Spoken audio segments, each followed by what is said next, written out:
half the time, and that you just lie. Damn. Every time you come on, we get really upset. I was about to say, I have another one. You ready? Yeah. Okay. Guardians 2 is better than Winter Soldier. Oh, no, like actually, like there's no way you actually Guardians believe 2 that. is genuinely There's no way you better. actually No, believe I that. think So that, are you one of the idiots that thinks that Guardians 2 is like the best MCU movie? No, I don't think it's the best MCU movie. I rewatched Winter Soldier after you guys told me to. I thought it was not as good as you guys were saying. No, it was. you're tripping. I So think- this is a low. You're low on Winter no, Soldier. no. You're not high on Guardians 2. I'm not. Because Guardians 2 is the worst MCU movie. That's the dumbest thing you've ever said. The opening of Guardians 2 is fantastic. The opening of Guardians 2 sucks. What? It's just selling you this little action figure. It's shoving No, this it's little not. toy down your throat. No, this is you succumbing to the Disney propaganda Succumbing of the product placement. Succumbing to the Disney propaganda. We didn't buy that. Succumbing We to the didn't buy Disney that. propaganda. This is disgusting. Succumbing to the Disney propaganda. Didn't buy that. Succumbing to the Disney propaganda. None of these are Disney products except for that. Bought that on the secondhand Disney market. propaganda. That's not Disney products. Those Clone aren't officially Wars. licensed. I will say, no, I just genuinely enjoy is Guardians 2. disgusting. I think Winter Soldier is a good movie, right? I like Winter Soldier. I just prefer Guardians 2. Why? I think... Ego, Also, I don't like. I love Ego. I think Ego's a great villain. And I don't know what you guys are talking about, how you guys don't like him. I think he's a great villain. He's fine. I think Kurt Russell does a great job with Ego. I agree. Yeah. I think the comedy in it doesn't land for me. As Winter well. Soldier has epic moments. Overall has And epic a great moments. story. Okay. It builds. You don't think Bucky and the relationship between him and Bucky and the Hydra twist and all that is good? It's not. I think for me, it's more like the reason I'm not as high on Winter Soldier is because like I kind of knew what was already coming because I like I know the story already. So I was like, I knew what was coming in Guardians 2. Another penis joke from Drax and Baby Groot being Baby Groot. so that. So you just don't like the humor of Guardians 2? You just don't like the humor of The Guardians? humor is so... Look, like, James Gunn, we get a lot of shit because we glaze James Gunn on this podcast. You guys get a lot of shit for not liking Guardians 2. A lot of them like Guardians 2. And they're idiots. Like, Guardians... I think I would like it more on rewatch. No, you wouldn't. I watched it 5 times. It sucks every time. Yeah, It's but the I don't worst agree with your point MCU about movie. Baby Groot. I So think you Baby think- Groot is overall okay. No, Baby Groot is the most exhausting piece of product placement that Disney has ever done. That is the only thing I will agree with you about Guardians 2. I'd hate that the fact that they restarted it and then held him there for so long, strictly for product placement. But That's all it is. Everything else in that movie is fantastic. No, not everything else. The penis jokes every 5 seconds are stupid. People like the... You act like there's not dumb humor all through the MCU. But the Guardians 2 humor It is was- like it was forced. particularly It was more dumb. forced. It's just like Ragnarok. No. Ra- People... I'm gonna get to that later. Ragnarok was a breath of gonna fresh piss air me for that off. franchise. Fucking Let's go! Guardians 2 is James Gunn, who we glaze on this podcast and get a lot of hate for how much we glaze him. That's James Gunn going 10 steps too far. People love to glaze that joke early on in the movie where they're like, and you lacks batteries. And he goes, Harbulary batteries. And he goes, that's not at all what I said. That is literally the stupidest joke in the MCU. That is not funny. That's not funny true. at all. That's not the stupidest joke in the MCU. What's the stupidest joke in the MCU? Everything in Thor: Love and Thunder when he's holding the fucking ships with his 2 legs like that was the stupidest thing I've ever seen. But you think the goats in Love and Thunder was stupid. The goats in Love and Thunder are you think terrible. him throwing a ball into a window and then it smacking him in the face and knocking him down is peak comedy? That's a Thor Ragnarok. I just think that Thor Ragnarok did a better job of balancing the humor and drama within itself. Yeah, What also serious having- moment is there in Ragnarok? when he loses his eye? Are you the god of hammers? When his The god dad of lightning? dies? Dad dies? When he comes down on the rainbow all bridge? of the Valkyrie story. All of the Valkyrie Yeah. storyline. The Valkyrie storyline is so badass, and I want a whole like. If this was, I don't know, I could see a Disney Plus show specifically about the Valkyrie. I'm tired of Disney Plus shows. I'm so tired of Disney Like, Plus shows too. I don't want a Disney Plus show ever again. She-Hulk and no, I'm not gonna get into that. You like You don't like I She-Hulk. don't like She-Hulk. Yeah, see, I disagree with you on that. The one. reason- but you went into it thinking it was going to be a different thing, in my opinion. I sure did. I sure did. Because I totally understand people hating She-Hulk. I don't quite understand people being like, that was my last straw for the MCU, because to me, it's so clearly a different thing. It is, but also, I don't know. I understand that the way they treated She-Hulk was almost as if it was like a Deadpool show. And I understand that She-Hulk is known for breaking the fourth wall. And she came first. Right, but also the ending where she just went into the headquarters, I was like, what are we even doing here? She-Hulk, that's a different, like, if Deadpool did that, even then I would be like, okay. Sure. But it was just, there was too much, and it was the pacing of the show was off. I'd be a lot higher on it if without if the ending was different. Not a huge fan of the way they used Daredevil. I feel like it was okay, but like it just didn't seem true to his character at all. Like the weird romance, I don't know. It just felt like he was used as like a love fling, which I get was what they were kind of going for with that. That is much closer to him more traditionally, as he's just a fucker. Oh, he's a whore. He's a whore in the comics. So dude. like he's a like slut. I was perfectly fine with him coming in. I thought his hallway scene was awesome. I think I don't love the suit. But wasn't it just like his first time fully, besides obviously the cameo in No Way Home? No Way Home. It's the first I was time we've seen him I don't know. in I was just MCU. expecting something different. I have more hot takes. Do you want to? Okay. Yeah, keep going. I cannot believe we Guardian- have someone that said Guardians 2 is better than Winter Soldier. Yeah, so like even if you like Guardians 2, No, for some I do reason. think let me take a step back. for you in the MCU. Enjoyability, I do think Guardians 2 is better, right? Winter Soldier, I love this scene where he comes back out in the traditional suit. Also, another thing, I think the first Captain America is way better than the Winter Soldier. I think it is fantastic. TASM 2 is a great movie.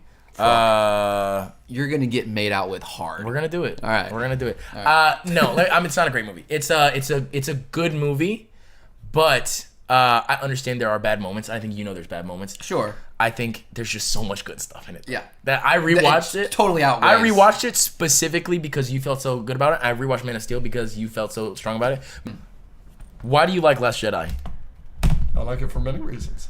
I think your reasoning for not liking TASM 2 is the same thing with Last Jedi, because there's good scenes in TASM 2 and there's good scenes in Last Jedi, but overall there's bad stuff that is like... This is a perfectly fair comparison. I'm just going to sit down with you and I'll break it down very, very quickly. That was kind of condescending a little bit. You think? I know, it's like I was an I'm idiot. gonna sit down and like hold your hand as I do this. It's kind of crazy. There's nothing in Last Jedi that I dislike as much as I dislike Goblin in that movie. As much as I dislike like several of the choices. I really, Andrew doesn't mind this, but I really dislike the parents. What about in TASM 2?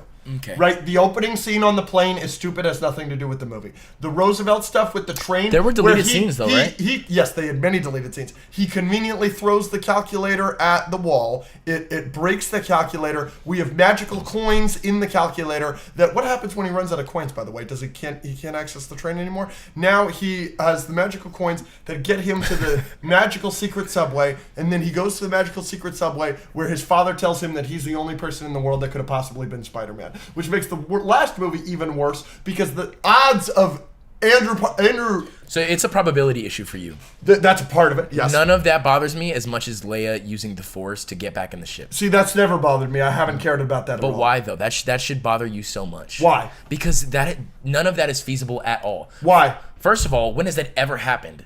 Yes, but Star Wars always adds new shit to the Force. A major complaint. So much a major complaint in Empire Strikes Back is that Luke was able to move his lightsaber with the Force because they never move anything with the Force in A New Hope. I think they always add things to the Force. If I can, doesn't Obi-Wan move stuff on the Death Star? He turns like the things down with. I think in the first movie, the Force. Or maybe I'm tripping. He does this by himself, yeah. But he does do something like this where it makes a noise. So that is fair. But my problem isn't that they're adding new powers to the Force. It's the fact that she survives. Leia.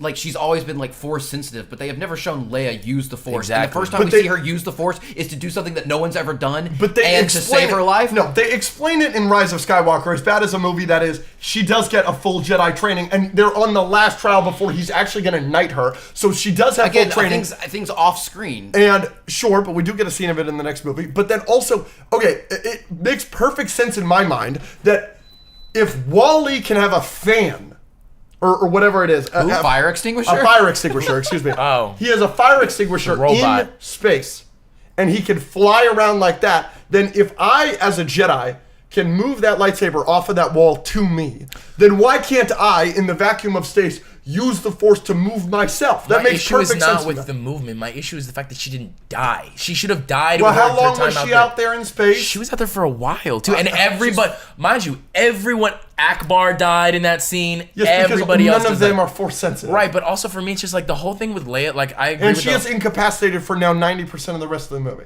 But then they kill her off, which is like... They kill her off in the next movie because she actually died in real life. You kind of have to do that. Like, what it felt like to me. Wait, she died in the next movie or she died in Last Jedi? Died in the next movie. She does not die in Really? I Last thought Jedi. she died in Last Jedi. Luke dies by floating away just like Yoda. That's a can of worms that I hate everything about Luke in that movie. See, I completely disagree. For me, Luke is not a top 10 character in Star Wars without Last Jedi. With Last Jedi, he is. Yes, because he goes through the same character arc he goes through in the original trilogy, but we just do it again, but worse, because character development shouldn't exist. I don't understand how he goes through the same character arc. The character arc that you always bring up of, he's hot-headed, and in the original trilogy, he's hot-headed and always wants to run off in Empire Strikes Back, but by Return of the Jedi, he's more of a trained Jedi. Wait. But in The Last Jedi, he's hot-headed again and wants to kill Ben Solo for a second, and then decides not to. And you say that's how is he not hot-headed in Return of the Jedi? I don't fucking chops off Vader's arm. I don't understand how you like the whole arc of Luke turning away from the Jedi. Isn't that completely the antithesis of his character? He failed harder than he's ever failed in his life. But when has just Luke like Yoda. but when has Luke ever given up on like the Force, the Jedi, and the whole point of it was that when has he been responsible for the death of that many people? Luke in the original trilogy, he's great and I love him, but he lucks into everything. Nothing he does goes wrong for him whatsoever until Empire Strikes Back, where it does go wrong. He gets his hand chopped off and Han gets kidnapped, but then he's able to just fix everything immediately after, and he gets a robot hand in the very next scene. Every time that something goes wrong for Luke, he never actually experiences consequences in the original trilogy. The consequences of his actions in the flashback in Last Jedi is 20 children that he was training are all now murdered. Everything he's worked for is completely destroyed, and his dearest friend and sister's son, his nephew, is now the apprentice of one of the most evil forces in the galaxy. Wasn't he not his apprentice yet when he was about to kill him? He was a apprentice of his. You like Luke about to kill Kylo in that movie? Because I think it makes sense with his character, which a lot of people disagree with. I do disagree with. Because a lot of people bring up the scene in Return of the Jedi where he's like, I'm throwing away my lightsaber. I'm a Jedi like my father before me. I will not take action. I will not attack. I will not murder my father. That's what you want me to do. You want me to be a Sith, right? A lot of people bring up that. But the scene right before that, Vader mentions Leia even slightly. He's like, your sister. You have a twin sister. If you cannot be turned, maybe she will. Luke immediately goes on a violent rampage, loses it, attacks the shit out of him. After the whole fight, he's been running away, and he's like, "Oh, you were gonna mention my sister? Okay, fuck you." And he starts, and then he cuts off his arm. And it's not until he cuts off Vader's arm, sees that Vader had a robot hand, realizes that he has a robot hand, and then he's like, okay, I need to lock in. Now throw away my lightsaber. Compare that to, he goes into Kylo Ren, goes into his mind, sees Kylo Ren killing his father, sees Kylo Ren killing all of his students. Whose father? Han Solo. Kylo Ren killing his own father. He sees the future, sees all of the lives that are going to be lost because of Starkiller Base, sees all of the literally billions of lives that Kylo Ren is going to be responsible for killing, and in a moment of weakness, pulls out his lightsaber. Yeah, that's Luke Skywalker to me. Sorry. I don't think so at all. I feel like that's the So how do you explain the actions in I feel like that's Return the of the Jedi? of being like if Captain America went and killed baby Thanos. Like, that makes no sense to me. That's not who Captain America is. That's not who Luke Skywalker is. The whole thing with Luke Skywalker is hope, is believing in the good in people. So then explain to me the Vader scene, where he goes on the violent rampage at the mention of his sister and almost kills Vader. Didn't he just become a Jedi? So you're saying the time he should have grown up. I'm saying he's you're saying the time that he's grown up with the construct with of the Luke Force, Skywalker in your mind, because this is all stuff off screen. But my thing is, all of this stuff was off screen, and you're accrediting this to his character when we haven't even seen all of the Jedis that he's trained prior to this, all of the journey he's been through with the Force. But so you are inserting your own explanation for what would have happened in that experience. It's not my own explanation. It's from the movies prior. But you don't see any of that. Like what you're explaining right now, you don't see him training the new generation of Jedi. You don't see him growing as a character. The last time you have seen him in a movie is him wailing on Vader at the mention of Leia. And because of 30 years, you expect him to have grown, but he did not grow. I think that's cool, but you and many people believed that he would have grown as a character, and he didn't. So you like him staying stagnant? I'm fine with that. I don't have a problem with that. Many people do, because many people went into Last Jedi expecting him to be a certain way, and he wasn't that certain way. You think he has a redemption arc with the way he dies? Yes. I love that. You like that? No. Because Why haven't you said anything?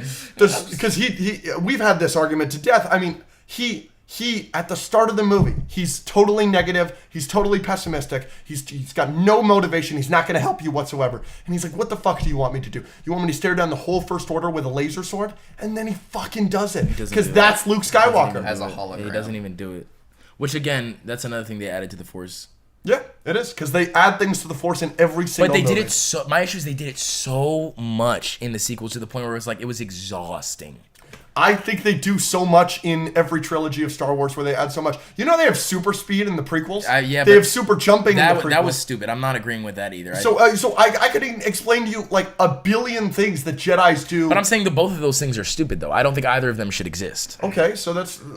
So you think that the Force should just be what it is in the original story? No, I'm not. I'm saying if you're gonna add stuff to the Force, make it make sense, or provide an explanation to it. And you don't think, all right, so you don't believe in the projecting. I think it's fine. Yeah, I don't know. For me, it's just like it just felt super lackluster. I felt like if they were, or if they plan on showing more of Luke training younglings or something along that lines to a point where it makes sense, which I think they would have done by now. I think that would have made your point hit a lot more. But as of now, I just feel like, okay, you have this whole character arc that we have not seen, and we're supposed to buy into this based off of this is who he is now. Like, that just feels like not good writing. That just doesn't feel like good writing to me. Because he's the same character. No, because he's the opposite of what we've seen before. So I'm saying, like, how? As I just explained. The Vader scene is exactly the same. But you also that was one scene, though. But you also have him right after that. His final act in that movie is choosing to be different. So that's part of his character arc. Is like, yes, he was doing that, but the final thing we see him do isn't that. The final thing we see him do is be the exact opposite of that. And in the next movie, he's back to doing what he was before. My thing is, like, if you're gonna have a character arc, show the arc. They didn't show the arc at all, and it doesn't make sense without it. You know what I mean? My main problem with that movie is that it's just Empire, and I think there are good scenes in Last Jedi. I love the ship scene where that's awesome. that's a fantastic. It's visually cool. Yeah, it's visually cool. I think it's super awesome. I hate that they just made Luke Yoda, and they made Red Luke, and they made Kylo Darth Vader, and they made Snoke the Emperor.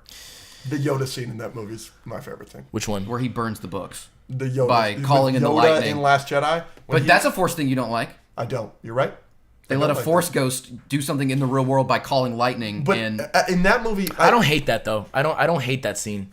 No, I mean, of all the, it's my favorite scene in that movie. I did think it was super cool when he showed up, but also I was like, but in the scene is great. It's so Yoda. It's more Yoda than he ever is in the prequels. That felt funny. Like the originals.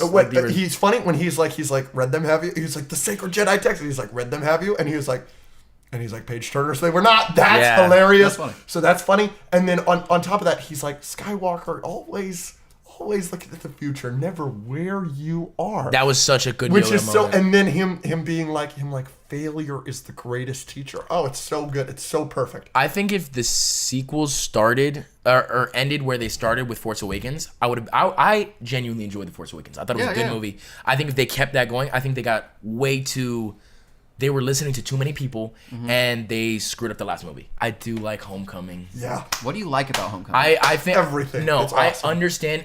I've gone over your take 1,000 times. I think it makes sense what you're saying about it not feeling like. But if you remove what? If you think of it like, oh, I'm watching a Spider-Man Elseworld project, and Tony, feel that way. If you take it, you're like, oh, this is an Elseworld project. I can enjoy it because it leads to him getting to where he needs to be with Spider-Man at the end of No Way Home. Yeah, but that's stupid. Oh, okay. I think you can have a coming of age story for Spider-Man, and you can tell a story arc over 3 movies without making Spider-Man lame in one of your 3 movies. I don't think he was lame. Mm-hmm. I think he was a kid. He's lame. He was a kid. I think that was the youngest Spider-Man we've ever gotten. Sure, I think but it makes they sense. made him lame. No, yes.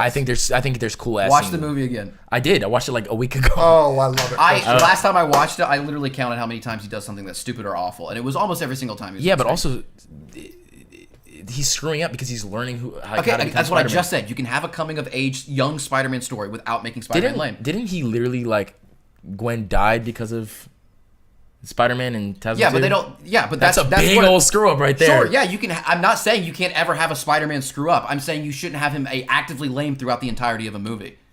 I thought he was cool in that movie. Correct. What does he do?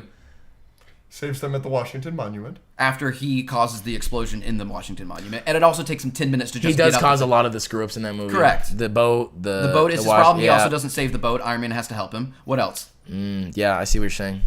It's still so fun. You can't It is fun. You can't And name a it's funny. single How Spider-Man funny is scene it? where he doesn't screw something up. Basically. Give me one. He found out who had the weapons. Who was selling the weapons. Right, which was a sting operation that Tony had set up, and it ends with the boat being split in half. And him not saving the boat. Correct. But how did Tony find out about that? Because he found out under the bridge that they were selling the weapons, and then he follows the van. He does screw up a lot in that He gets movie. beat by the van. I still think it's a fun movie, It's though. still a great movie. That's Exactly. fine Yeah. if you don't care about Spider-Man Shut the being fuck up. lame. No, that's not true. That's what I'm saying. If you treat it as a Spider-Man Elseworld project where it just takes longer for him to get to where he needs to be, I think it's a good That's movie. fine, but you can tell that story again with Spider-Man still being Spider-Man. I think he was Spider-Man in that. But I just don't think he was like what we're used to with Spider-Man. Like it feels like an Elseworld project. He's young. Same thing he's as- young in Civil War. same He's thing not as, lame in Civil War. like- And he loses in Civil War a lot, but he's not lame in Civil War. Civil War? He gets beat by Captain America, but and he's young in that I think movie. he's bad as hell in Civil War. Correct. Civil That's War. great. Super cool. And then it's followed by Homecoming, where he's not. Yeah, but also that. But Homecoming, he's hilarious. Yeah, the movie's funny. I'm not saying the movie's terrible. I'm just saying. But you hate Homecoming. Huh? You hate Homecoming, though. I don't hate any Spider-Man movie, and I do not hate Tom Holland. But it is going to be the movie is not called Peter Parker Homecoming. It is called Spider-Man Homecoming. So I'd like to see Spider-Man not lose every single time he puts on the suit. You can have him a coming of age story. You can have him make mistakes. Did you like Far From Home? I like it better than Homecoming. Wow. It's still not one of my favorites. Homecoming is better than Far From Home. Easily, dude. I genuinely I was watching all of the Tom trilogy over, and I couldn't finish Far From Home. I was really bored. Wow. I was really brutal. bored. Tom's my goat. So like, I think it's a good anything like, with him, but, I think Far From Home's like a okay movie. It's just like if I'm watching all of them and I had to skip one, it would be Far From Home. yeah, That's fine. sure. That's Yeah, fine. I mean, I would skip TASM 1 before I skip Far From Home. TASM 1's got some good stuff though. Does it? Yeah, I like all of Andrew's repertoire with like Andrew's so witty, dude. So witty. But he's also trying to be Batman in that movie. How so? Because he's got the great line where he's like, oh my gosh, my weakness, scary. When would Batman ever say that? No, so that's a great Spider-Man moment, and then it's immediately followed by he webs him up and he's like puts him against the wall and he's like looking for the tattoo and he's like, you killed my uncle, and then he's like, oh no you didn't, and then he leaves him. But wasn't that like that was his whole thing in No Way Home? Is he was like I became rageful like immediately because No, that's after Tales yeah, of Two but I'm Worlds. saying like when most- when dealing with loss, Yeah, he gets. that's angry. how he is. Yeah, Toby he does that in the Toby movies. That's a staple of But Spider-Man's that origin whole sometimes. movie, You just didn't like TASM 1? I don't. It's my least favorite. TASM 1's your least favorite movie? Wow. Least favorite Spider-Man movie. Wow. Okay, you got some more? No, I'll end it there because I got. Okay, well, I'll we're bring going to it the up Patreon. later. Yeah. We'll do some stuff on the Patreon. Has it already been an hour? Yeah. Oh, dude, I had so much more ADHD, stuff. baby. I know. Hey, we got plenty. We'll do it.